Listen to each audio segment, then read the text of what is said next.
वो एक ऐसा गांव है कि जागरण शुरू हुआ, सुबह हो गई, एक भी आदमी जागरण में नहीं आया, सारी रात हो गई, बोलो जय माता। सारे गांव की माताएं बहनें आई, आदमी एक नहीं आया।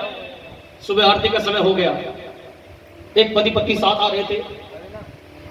मैंने उन बहन जी से कहा, मैंने कहा बहन जी ने लाने की क्या जरूरत थी, आप भी अकेली आ जाती। कहने लगी भाई साहब क्या बात हो गई।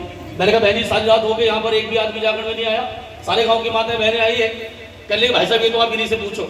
मैंने कहा भाई साहब क्या बात, एक भी आदमी जागरण में नहीं आया। कहने लगे भाई साहब हमारे पास टाइम नहीं है। जाट के धर्मपत्नी कहने लगे भाई साहब इन्हें समझाओ, पंडित जी आप ये कभी मंदिर नहीं जाते, कभी कोई पूजा पाठ नहीं करते, भगवान का कार्य कोई भी नहीं करते। तो मैंने कहा बहन जी मैं क्या करूं। कहने लगे आप इन्हें समझा दो भगवान का कार्य क्या करें। मैंने कहा भाई साहब मंदिर जाया करो, पूजा पाठ किया करो, भगवान का नाम लिया करो, भगवान की कथाएं सुना करो। जाट महाराज कहने लगे ठीक है पंडित जी, आज तक मेरी धर्मपत्नी ने मुझसे कभी कुछ नहीं मांगा, लेकिन आज जीवन में इसने पहली बार मुझसे कुछ मांगा है कि मैं धर्म कर्म का कार्य करूं। आज मैं हरिद्वार चला जाता हूं, बोलो जय माता सच्चे दरबार की।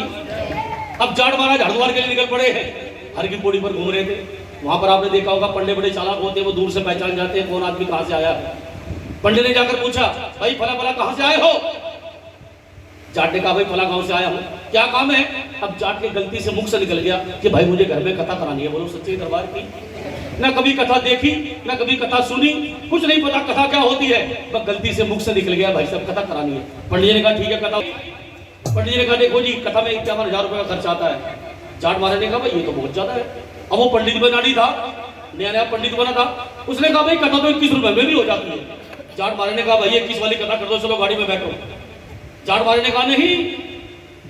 जाट महाराज ने कहा भाई गाड़ी में बैठो।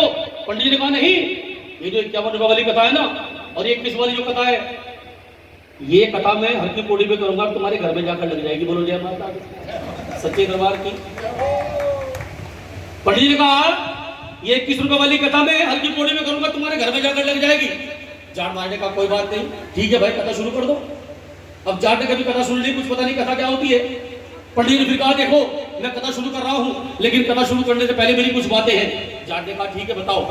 कि देखो जैसा मैं करूंगा और जैसा मैं कहूंगा आपने केवल उतना ही करना, उससे फालतू कुछ नहीं करना। जाट महाराज ने कहा ठीक है, सज्जन आदमी थे। पंडित ने फिर हाथ जोड़कर कहा कि नहीं देखो जाट महाराज भाई साहब दिल में जो समझा रहा हूं समझ लेना, जैसा मैं कहूंगा जैसा मैं करूंगा उतना ही करना, उससे फालतू कुछ नहीं करना। जाट महाराज ने कहा ठीक है कथा शुरू कर दो। अब देखिए पंडित जी कथा शुरू कर रहे हैं। पंडित जी ने अपना हाथ आगे किया, जाट महाराज ने भी अपना हाथ आगे किया। पंडित जी ने लोटा उठाया, जाट महाराज ने भी लोटा उठाया। पंडित जी ने अपने हाथ में जल डाला, जाट महाराज ने भी जल डाला। पंडित ने कर दिया ओम नमः शिवाय स्वाहा, जाट महाराज ने भी कर दिया ओम नमः शिवाय स्वाहा। पंडित जी ने कहा 21 रुपए निकालो, जाट ने भी कहा 21 रुपए निकालो। पंडित जी ने फिर कहा भाई 21 रुपए निकालो, जाट ने भी कहा भाई 21 रुपए निकालो। अब करते करते बहुत देर हो गई, पंडित जी को गुस्सा आ गया, उन्होंने जाट महाराज को पीछे धक्का दे दिया। जाट महाराज उठकर आए, उन्होंने पंडित जी को धक्का दे दिया, पंडित दूर जाकर गिरे। अब पंडित जी गुस्से में हो गए और आकर के जाट का गिरेबान पकड़ा और हर की पौड़ी पर पटक मारा।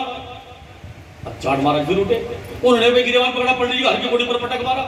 पंडित जी और लाल पीले हो गए, गुस्सा आ गया, फिर गिरेबान पकड़ा, जाट का हर की पौड़ी पर पटक कर मारा और छाती पर बैठकर 5-6 घूंसे मारे। जाट तो खाते पीते घर के थे, उन्होंने फिर पलटी मारी। उन्होंने पंडित जी का गिरेबान पकड़ा, हर की पौड़ी पर पटक कर मारा और छाती पर बैठकर जो 5-6 घूंसे मारे। पंडित जी की आंखें बदल के दिन में तारे दिखाई दे रही है।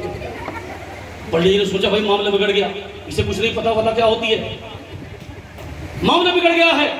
इधर पंडित जी की हालत खराब हो रही है और जाट महाराज सोच रहे कथाई चल रही है। अब पंडित जी ने सोचा मामला बिगड़ गया भाई, हालत खराब हो रही है। पंडित जी की छाती पर जाट महाराज बैठे। पंडित जी ने कहा कथा समाप्त। जैसे पंडित जी ने कहा कथा समाप्त, जाट महाराज तुरंत छाती से नीचे उतरे, 21 रुपए जेब से निकाले, कहने लगे पकड़ भाई पंडित जी 21 रुपए। अच्छा ये कथा मैंने ये करवा ली, अपने घर में नहीं करवाई, सच्चे दरबार की। अच्छा तो बिना सोचे समझे कोई काम को कराना नहीं चाहिए।